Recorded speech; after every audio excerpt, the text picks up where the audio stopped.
Well, there you are, and here I am, once again, ladies and gentlemen, boys and girls, children of all ages, with Elvis in the background.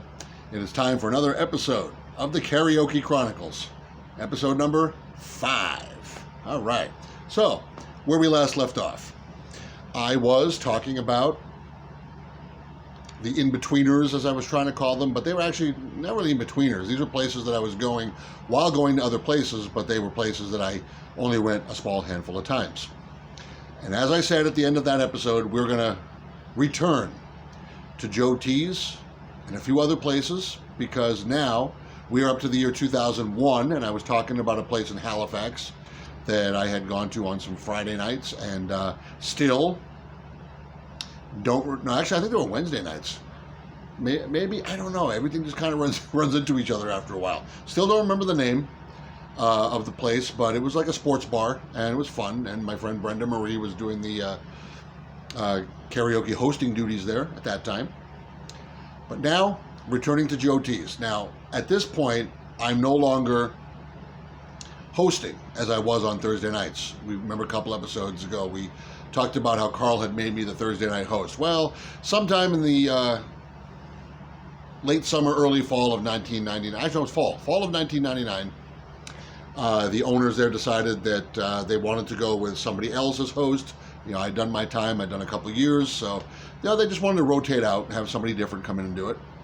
And you know, no hard feelings, obviously, because I was still attending the shows there on Sunday and Tuesday nights, and occasionally on Thursday nights if I didn't have somewhere else to go. But it was also about this time that my other karaoke mentor I talked about very early in the series, Billy Disa, decided to not only put me back at the Orchid of Hawaii for a while on Saturday nights, but also he had another account, another building, however you want to term it, in Buzzards Bay on Route 6, next to the very famous Water Whiz Water Park. If you've ever seen the movies Grown Ups with Adam Sandler, or The Way, Way Back with Sam Rockwell and Toni Collette, as well as others. I'm trying to think of the other guy's name there.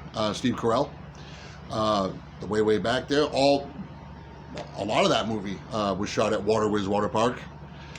Next to there was, no longer there, but there was a Chinese restaurant called the Hong Kong Island, and it was actually owned by the same family who owned Orchid of Hawaii.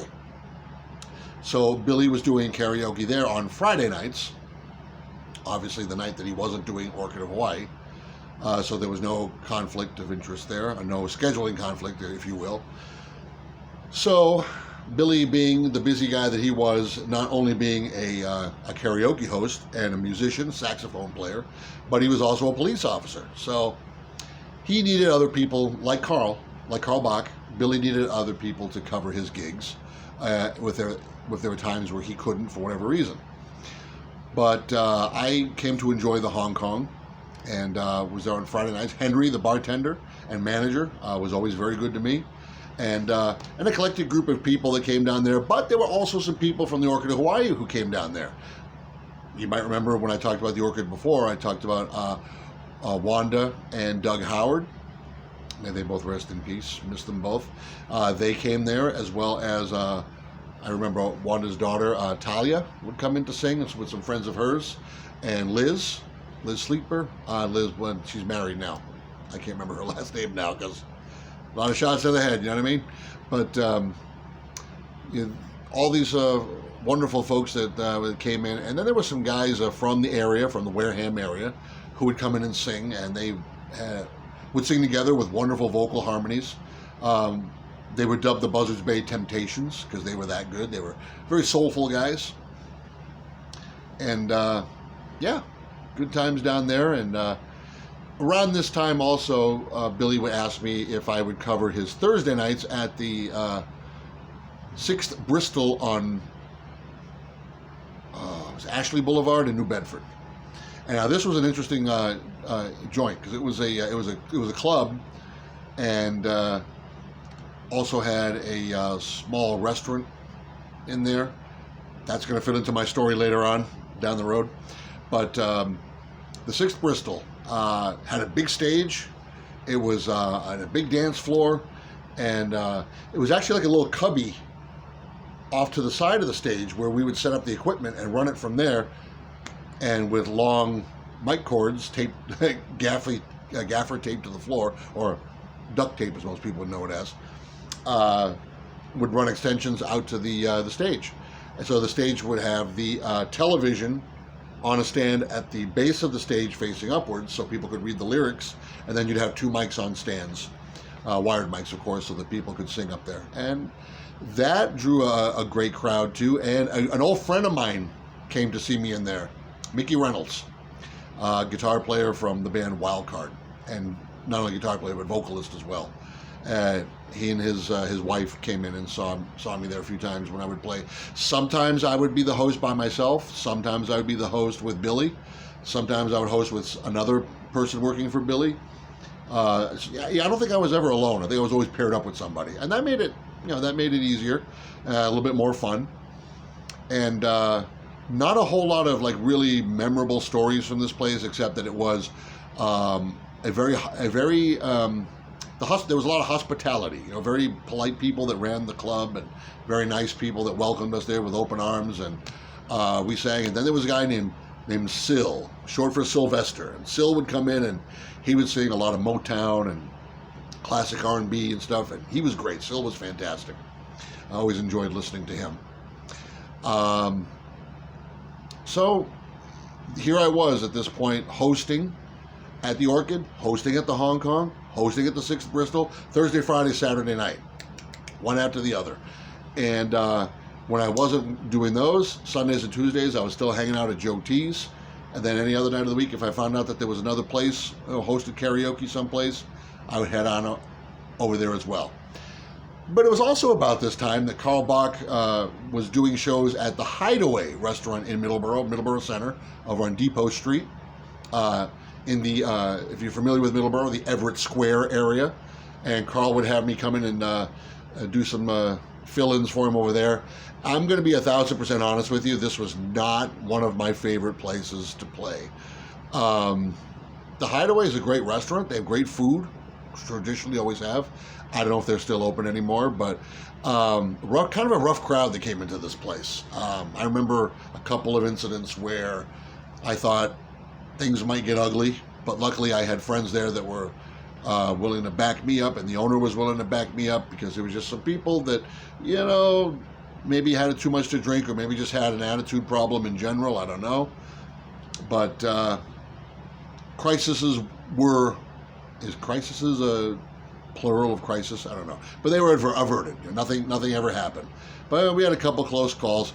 There was a guy that tried to accuse me of cutting off War Pigs by Black Sabbath. And I'm like, no, dude, that's how long it is. It's not a very long song. And he argued with me for a little bit, but things were settled. Things were situated, if you will, like Doth Their Rose would say, baby. I could have always incorporated a bit of wrestling culture, everyone I can. But over on the Joe T's front, I think this was about the time that Ronnie D and Nikki Colburn started filling in over there for Carl, and doing a fantastic job, of course. But something, around this time period too, there's another place that I left out that I started going into in the 90s. But by way of explanation, it wasn't a place I went to for karaoke a whole lot, because they would have karaoke on Thursday night, and then on Friday and Saturday night, they would have a DJ from Plymouth who would spin dance music, and it would be what they called a singles dance. And that's Club Escapades on Route 138 in Rainham, which I know for fact does not exist anymore. Billy Disa, once again, would have his equipment in there on Thursday nights. This is the summer of '95 now. We're going to rewind a little bit. And he had a wonderful young lady named Claudia who would run the show for him there on Thursday night. And went there for a little bit in the summer of '95, maybe into a little bit of the fall, but then started, discovering other places when I moved to Bridgewater, going into the Bridgewater area. So got away from Escapades for a while, but then came back to it in the early 2000s, because there was a young lady named Emelita who was doing karaoke over there.